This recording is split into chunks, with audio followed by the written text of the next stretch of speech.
Chers amis, Erev Tov, Bez Shem Hashem, Nasseh Ben Hatzliach, en ce lundi soir 26 du mois de décembre, et Gimel, puisque c'est déjà le soir du mois de Kislev, de Tevet, autant pour moi, de la part de ses enfants Daniel, Sylvie et Gilles, pour l'élévation de l'âme de leur maman, Léa Bat Esther, Zichlona Libracha, Roi Hashem, Tenachena Begana Eden, Eliam Bechol Sharvot Imah, Bichlal Arahami Vaselechot, Lechen Yehi Ratzon Benomar Amen, Tinishmata Tzor Chaim, et que nous ayons que de bonnes nouvelles, Be'ezrat Hashem Idbarach. Nous commençons tout de suite ce shiur, puisque c'est donc la Skara, en espérant que Be'ezrat Hashem, le mérite de cette étude, Telavé et Nishmata Bezoar, Kezor Arakia Began Eden Elion, Be'ezrat Hashem, pour tous les morts d'Israël, Biotzim Naklal, Shenishma Ben Basel et Shulot Tovot, Nechamot. On est avec la paracha de Vaïgash, une paracha très spéciale qui a amené les anges à descendre, comme on l'a déjà dit dans plusieurs shiurim, à écouter ce conflit entre ces deux rois qui sont représentés par deux animaux, le lion pour Yehuda, qui est le roi des animaux, et le taureau, qui est le roi des bovins. Yosef est dans son droit. Yosef a été vendu par ses frères. La destinée, Ashgacha Pratit, le créateur du monde, emmène cela pour que Yosef devienne le vice-roi d'Égypte, et que les rêves de Yosef, en fin de compte, se réalisent. Pour bien montrer que Yosef est un prophète, c'est un homme qui est en liaison avec Dieu, et Dieu ne se met pas en connexion avec une personne qui est rachat. À cause de ces pions, on pourrait dire que Bilham a eu aussi le droit d'avoir une révélation divine sur son œil qui était mort. Il faut que le membre soit mort pour que Dieu repose sur un rachat, parce que quand il n'est pas juif et que le membre est mort, il n'y a pas d'impureté dessus. Nous allons voir ensemble quelques points très importants de cette paracha qui sont pour nous, Be'ezrat Hashem, une lumière dans notre génération, à savoir et comprendre le pourquoi du comportement. Il est marqué Vaïgash Elav Yehuda Ve'omer Bi Adoni. Yehuda, après avoir été arrêté avec ses frères et Binyamin, le jeune frère duquel il était garant, accusé d'avoir de façon complotiste volé la coupe de Yosef, c'est-à-dire que Yosef avait tenu Binyamin au courant de ce qui s'était passé entre quatre yeux. Il lui dit, écoute, maintenant je veux voir si nos frères ont fait teshuva. Je vais glisser chez toi dans ton sac la coupe qui, soi-disant, me sert de voir l'avenir. Et puis, tu vas revenir et je vais constater si tes frères seront prêts à mourir pour toi.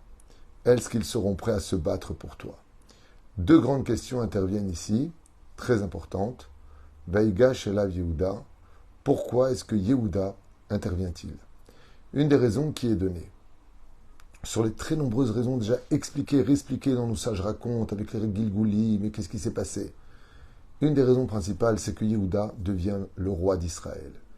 Et que, contre toute attente, un roi, c'est celui qui s'inquiète essentiellement à ce que tout le monde, toutes les personnes dont il est responsable, soient toujours entrées à la maison, ne manquent de rien. Les dirigeants doivent veiller à ce que ceux qui l'ont élu à cette place soient dans une situation presque semblable à la sienne. Il est hors de question qu'un chef de famille soit un chef de famille alors qu'il a mis toutes les salades de son côté et qu'il a laissé sur la table du côté de ses enfants une seule ou deux salades. Ce n'est pas ça être un dirigeant. Un dirigeant, c'est celui qui va placer au centre de la table ce dont il a besoin pour lui et pour les autres. Car effectivement, Yehuda se place en disant « Je suis désolé, Yosef, mais là, ce que tu veux faire, ce que tu comptes faire, ce que tu veux accomplir, ne peut pas se réaliser. Et ce qui va t'en coûter, c'est, s'il le faut, la destruction de l'Égypte, car j'ai promis à mon père de le ramener. » Deux allusions sont faites ici. Son père, au niveau du pshat, du premier niveau de compréhension, c'est Yaakov. Au niveau du sod, c'est Hachem, le créateur du monde, qui va demander à chaque personne qui aura le potentiel, la possibilité, les mots, les moyens de ramener un juif vers Hachem, à la Teshuvah, lui sera considéré comme un roi. Ce qui veut dire que nos Chachamim nous expliquent que selon le Sod, quand une personne, quand une personne ramène les gens vers la réalité de la vie, des mondes parallèles, de croire qu'il n'y a que ce monde, non, il y a aussi un autre monde, tu rendras des comptes, n'oublie pas. Dans le monde d'en haut, Keter Yetenu Lecha, dans le monde d'en haut, tu seras considéré comme un roi. Parce qu'un roi, ce n'est pas simplement celui qui fait teshuva pour lui, qui s'inquiète pour lui, qui est là pour les autres. Vaïga chez la Yehuda. Yehuda savait très bien qu'il prenait des risques très importants et que ces risques l'auraient éventuellement emmené à sa perte. Alors, une des premières explications qui nous est donnée ici, par l'amour de Mesorchav Tzov, que je prononce bien sans écorcher son nom, à la Vachalom, vient nous dire, Vitrila, Savo Raya Yehuda, Sheota Shara Sheba Nimtza Gavia Bamtachat Binyamin, Matri le Shibud Mitzrayim. Qu'est-ce qu'avait compris Yehuda? Et pourquoi est-ce que Yehuda, quelque part, il est dans cette situation de qu'est-ce qu'on fait maintenant? Il faut que je te parle, Yosef. Il pense que c'est le vice-roi d'Égypte, il ne reconnaît pas encore son frère. Et il lui dit, eh bien écoute, si celui dans lequel tu trouveras cette coupe sera esclave en Égypte, et d'un coup, l'opinion de Yehuda change. Pourquoi? Première explication de nos Chachamim, et après on viendra à comprendre ce que nous dit ici le Hadmour. La première explication nous dit que Yehuda, il savait qu'il devait payer pour la vente de Yosef. Et que si un d'eux devait commencer par payer, eh bien, s'il était accusé faussement ou honnêtement, il devait retourner en Égypte. Le seul problème, c'est que le seul qui est accusé est le seul qui n'est pas participé à la vente de Yosef. C'est Binyamin. Binyamin n'a ni voulu tuer son frère, ni voulu le vendre. Et donc, ça ne peut pas être possible, dans ce cas précis, que Binyamin paye pour une chose qu'il n'a pas faite. Sur ce, une réflexion vient à l'esprit et nous dirait la chose suivante. N'avons-nous pas dit que c'est les tzadikim qui payent pour ceux qui fautent? Oui, les tzadikim payent pour les rechaïm, mais là, ce sont 10 tzadikim eux-mêmes. Et c'est pour cela que quand il s'agit de 10 tzadikim, un tzadik ne peut pas payer pour un autre tzadik, si ce n'est qu'un cas d'exception, comme le dit le Mahou Rabbi Chaim Vital. Ce qui fait que des fois, pour alléger la souffrance d'un tzadik, un autre tzadik peut prendre sur lui. Mais là, ils savent très bien qu'il y a des comptes dans le ciel et qu'ils doivent payer quelque chose. Comment est-ce que Binyamin pourrait être accusé maintenant et se retrouver esclave, alors que c'est à nous de payer quelque chose que nous avons fait vis-à-vis de Yosef, même si nos intentions étaient purement Leshem Shamaim. L'autre explication, c'est celle qu'on va voir maintenant. Qu'est-ce que dit Yosef? Le Hadmour, il dit, quand a entendu Yosef Shnigzar, B'Sha'ato Shel Ben Israël, quand ils ont vu que de lui, de Binyamin, sortirait la coupe, Yehuda dit à ses frères, oh, le Brit Ben Ametarim vient de commencer. Depuis la paracha de Lech Lecha, nous savons d'Abraham et de Yitzhak, et nous savons de Yaakov que nous devons être mis en esclavage chez une nation. La Torah ne nous dit pas dans quelle nation. Yadoa Teda Kiger Iye Zar Acha Be'eretz Lolaem, sur une terre qui n'est pas eux. Maintenant, on vient de comprendre, dit Yehuda, que c'est l'Égypte. Apparemment, le compte à rebours de l'esclavage vient de commencer. Étant donné que le compte à rebours de l'esclavage vient de commencer, alors Benyamin, ainsi que tous les frères, vont accepter de devenir les esclaves de Pharaon. Parce qu'ils le savent. Et Benyamin, lui, joue le rôle, mais les frères sont complètement d'accord. Seulement, quand Yehuda comprend que Yosef leur dit, à la fin de la paracha de la semaine dernière, vous retournez chez vous, et seul Binyamin restera ici, d'où le piège qu'il leur a posé, alors Yehuda comprend qu'ici il y a un très gros problème. Petit 1, Binyamin ne peut pas être accusé ou payer quoi que ce soit, car il n'a jamais fauté de sa vie, donc il n'y a pas d'épreuve possible pour lui. Deuxièmement, si l'esclavage a commencé, c'est pour toutes les tribus, non pas que pour Binyamin. Donc, ce n'est pas un plan divin, c'est un plan humain.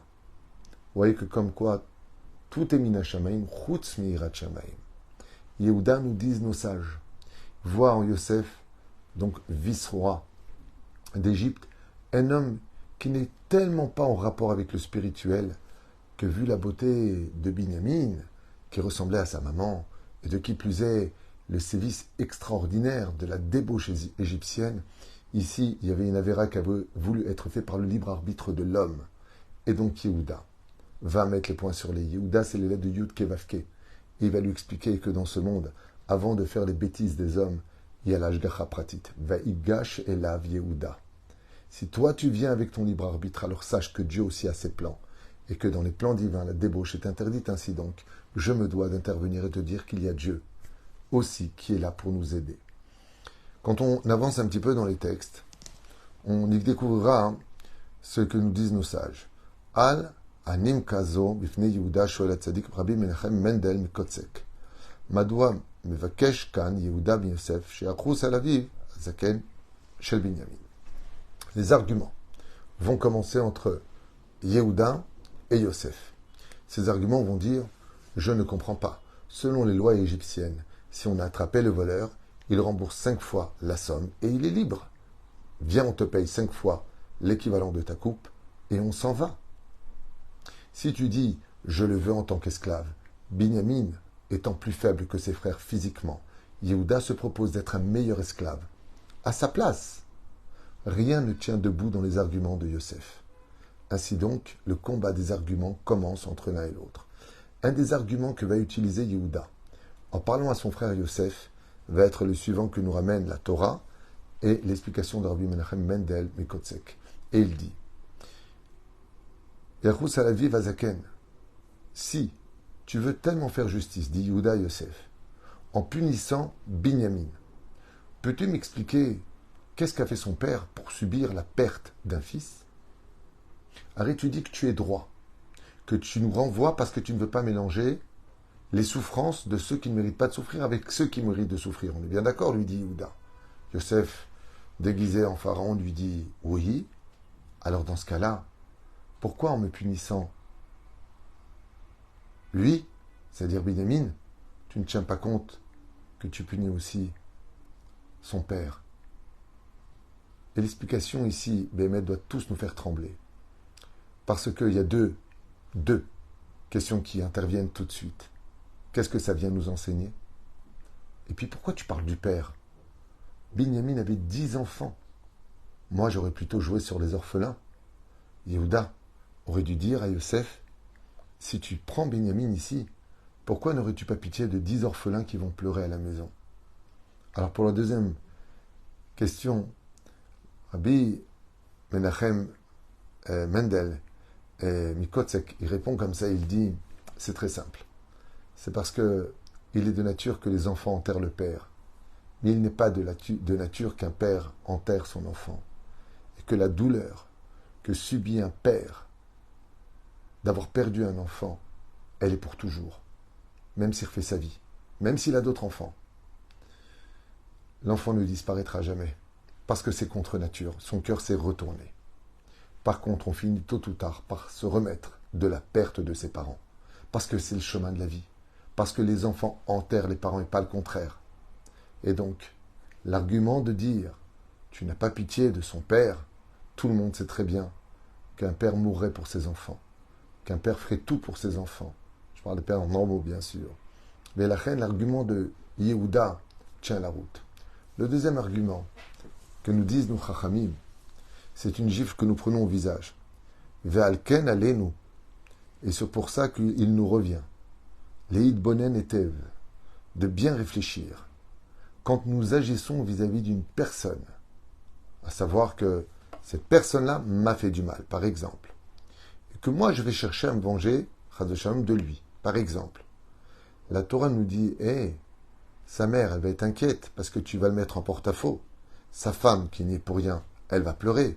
Ses enfants, qui n'y sont pour rien, qui sont au GAN ou qui sont à l'école, ils vont subir des conséquences. Ba pasuk lenamdenu, que Yehuda dit à Yosef, mais en gardant Binyamin, c'est lui que tu veux punir. Oui, c'est de lui que tu veux te venger parce qu'il t'aurait soi-disant volé la coupe. Mais est-ce que tu as pensé à son père? Ça veut dire qu'il n'existe pas de justice accomplie dans ce monde si, en voulant jeter de la boue sur une personne qui mériterait cette boue sur le visage, je vais éclabousser ceux de sa famille qui n'y sont pour rien.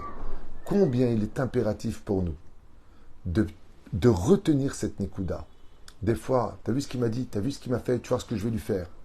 Ah bah, ok, mais quand, par exemple, tu vas le faire renvoyer, parce que tu estimes que, est-ce que tu as tenu compte je ne parle pas dans le domaine professionnel, s'il doit être envoyé parce qu'il n'apporte pas ce qu'il faut à la société, comme je le dis souvent, il ne faut pas mélanger le social et le professionnel, sinon tu vas droit dans un mur en général. Mais je parle de façon générale sur plein de sujets. Est-ce que vraiment on n'aurait pas pu faire autrement? Parce qu'il arrive souvent qu'en voulant pousser une personne là où il méritait de tomber, on les fait tomber avec lui toute une maison. Et ça, par contre, cette paracha nous fait un clin d'œil. Yehuda, qui est roi d'Israël, il dit, fais très attention. Moi, j'aimerais bien que, par exemple, tu sois puni pour ce que tu as fait.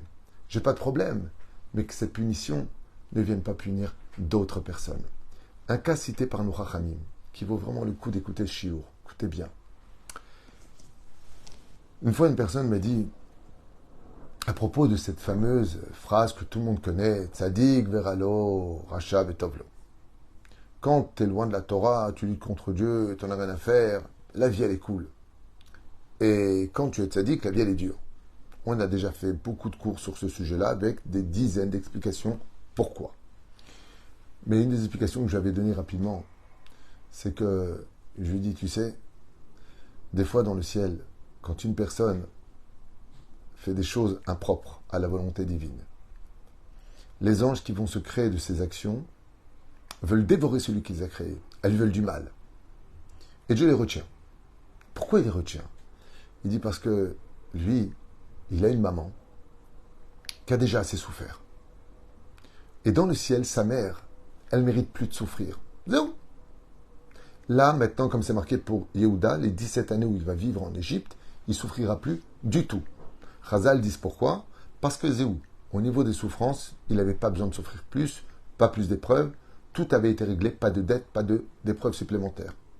Des fois, il arrive que dans la famille, il y a une personne qui a vraiment beaucoup de mérite, qui a tellement acheté des mitzvot, que la dernière des choses qu'il voudrait, c'est entendre que son neveu, son fils, quelqu'un de sa famille qui est proche, ou même une personne qu'il connaît, disent les Chachamim, une nouvelle qui va l'attrister. Maintenant, lui, il ne mérite pas cette tristesse. Qui, par exemple, dans la Torah, et à qui c'est arrivé? Prenons deux cas, Mathusalem et Abraham. Pourquoi le déluge n'a commencé qu'au 7e jour de deuil de la mort de Mathusalem? Parce que comme Mathusalem était un tzaddik gamour qui ne méritait pas de souffrir, de voir la perte de l'humanité se noyer dans l'oubli de l'histoire, eh bien, Dieu a attendu qu'il meure, les 7 jours de deuil, et seulement après il a fait descendre le déluge. Parce que pour Mathusalem, le monde pouvait encore attendre un peu par respect pour lui. Deuxième cas, Avraham Avinu. Avraham, après les 10 épreuves d'Avraham, il est mort à 175 ans. Il ne méritait plus aucune autre épreuve. Zéou basta, nigmar.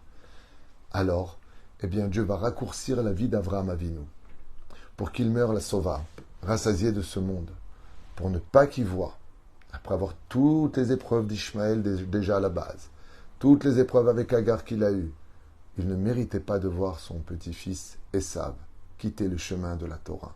Alors Dieu l'a pris, il lui a tourné les yeux vers son Gan Eden. Ne regarde pas. Toi, tu mérites plus de souffrir. Et c'est pour ça que Esav, qui était rachat depuis la conception, est resté tzaddik de 0 à 13 ans à étudier la Torah. Pourquoi? Qu'est-ce qui s'est passé? Parce que Avraham Avinu ne méritait plus de souffrir. Et c'est ce qui se passe ici. Est-ce que Yaakov, il mérite encore de souffrir? Arrête, comme il a dit, Kikvarayu Kulana Alai, et toutes les épreuves, je les ai déjà eues. Je ne devrais pas en subir d'autres, a dit Yaakov. Comment c'est possible que Binyamin me fasse défaut? Arrête, Alai, c'est Aïn, Esav, qu'il a eu comme épreuve. La Med de Alai, c'est Lavan. Et bien entendu, Alai Yud, c'est Yosef. Ça y est, Yosef a été pris, l'épreuve, je savais que je devais la subir. Koltové a fait. Binyamin ne fait pas partie du lot des épreuves de Yaakov Avinu. Mais la reine, c'est ce que veut dire Yehuda à Yosef. Mais notre père, tu ne penses pas à lui? Lui, il est un père, il ne mérite pas de souffrir. Pourquoi tu veux que lui, il souffre? Alors vous allez me dire, oui, mais alors dans ce cas-là, ça arrive à beaucoup de gens, ce genre de choses. Effectivement. Il arrive souvent que malheureusement, on entende des accidents dans la famille, des divorces, des gens ruinés, des situations Hachem Ishmor. Eh bien, le Zohar nous dit que si ça vient à nos oreilles, nous aussi on fait un tikkun dans la mauvaise nouvelle de ce que nous entendons dans les réseaux sociaux, de ce qui se passe dans nos familles, de ce qui se passe dans nos vies. C'est qu'on a encore un rapport. Mais si on avait été plus tzaddik, si on avait reçu les épreuves avec plus de joie, en disant à Kadosh Baruch Hu, comme ils l'ont dit la vôtre, quoi que tu fasses de moi, je ne te quitterai Jamais. Quoi que tu prennes de ma vie, je resterai toujours avec toi. Et à un moment, tu vas créer un espèce d'obstacle à toutes les souffrances. Et grâce à toi, même si les autres, comme des enfants qui seraient richaïm, ne seront pas touchés par l'épreuve, c'est pas parce que Dieu ne veut pas les punir, la justice tombera tôt ou tard. C'est que tant que toi tu es vivant, eux ne souffriront pas en ton honneur. Et c'est ce que voulait dire Yehuda. C'est impossible que tu gardes Binyamin, parce que mon père ne peut plus souffrir. Zéou, jusque-là. On ne pouvait pas dépasser cette limite-là. Moi, quand je vois ce genre d'enseignement, ça me fait des frissons, parce que je me dis, vous vous rendez compte, c'est vrai que c'est dur de faire tchouva, c'est vrai que c'est dur d'être pieux, c'est vrai que c'est dur, il y a tellement de restrictions dans un monde aussi difficile que le nôtre. Mais vous vous rendez compte du dôme de fer, de la protection qu'on amène sur nous, nos descendants, parce que justement, on a accepté l'idée d'être quelqu'un de bon et de meilleur. Ça fera en sorte que, même si ta descendance n'aurait pas mérité ce qu'elle a eu, Dieu leur donnera l'abondance grâce à toi. Ça veut dire Poked Avon Albanim, Ave Albenim Banim, Al Shelishim, Al Rebeim. Ça fait beaucoup. Kadosh Baruch Hu, il dit oui. Je remettrai les fautes des parents sur les enfants et petits-enfants jusqu'à la 4e génération. Mais par contre, pour 2000 générations, pour un mérite d'un aïeul. Pour vous dire à quel point Kadosh Baruch Hu tient à ce que Bezrat Hashem, l'assurance de l'avenir, vienne des parents. C'était une explication que je voulais partager avec vous. Et puis encore une autre ici qui est à la vie, Ve'anar enenoiti. Comment puis-je monter vers mon père et sans l'enfant? De là, c'est ce que je vous disais, Rabbi Meir Perish Mishlan, il dit comme ça, que Yehuda dit à Yosef, Ayan et Enar Veomer, comment est-ce qu'on peut remonter de ce monde dans lequel nous vivons et avoir notre génération, nos propres enfants, déposés dans des écoles laïques? Comment est-ce que moi je peux aller à la synagogue et mes enfants, eux, dorment? Comment est-ce que moi je peux aller à la synagogue et étudier la Torah et eux sont dans des boîtes de nuit? Comment est-ce que moi je peux évoluer dans le monde d'en haut? Et quoi, alors je vais monter et l'enfant ne sera pas avec moi là-haut? Ça veut dire que le père il va rentrer au Gan Eden et le fils à sa mort descendra au Gehinam. Elle est à la vie, ve'anar eneno iti. Et la jeunesse n'est pas avec moi. C'est pour cela que j'ai beaucoup insisté sur cette petite Nekuda qui me tenait vraiment, vraiment à cœur. C'est combien on doit veiller sur cette nouvelle génération et que le poste le plus important au sein du gouvernement, c'est l'éducation. Que Bezrat Hashem, on ne cesse d'apprendre d'autres religions à nos enfants. Nous avons la Torah, nous avons les mitzvot, nous avons Baruch Hashem, tellement de belles choses, une histoire tellement exceptionnelle. La Bible, la Bible, la Bible. Ce livre sur lequel, dans tous les tribunaux internationaux mondiaux, tout le monde met la main dessus et jure de dire toute la vérité, rien que la vérité. Comment on peut ignorer d'enseigner à nos enfants la valeur du Shabbat, de la cacheroute, de notre terre, de la nation qui revient après 2000 ans? Allez, on veut parler du sionisme. Parlons du sionisme, celui de la Torah. Revenir pour faire un état pour Dieu.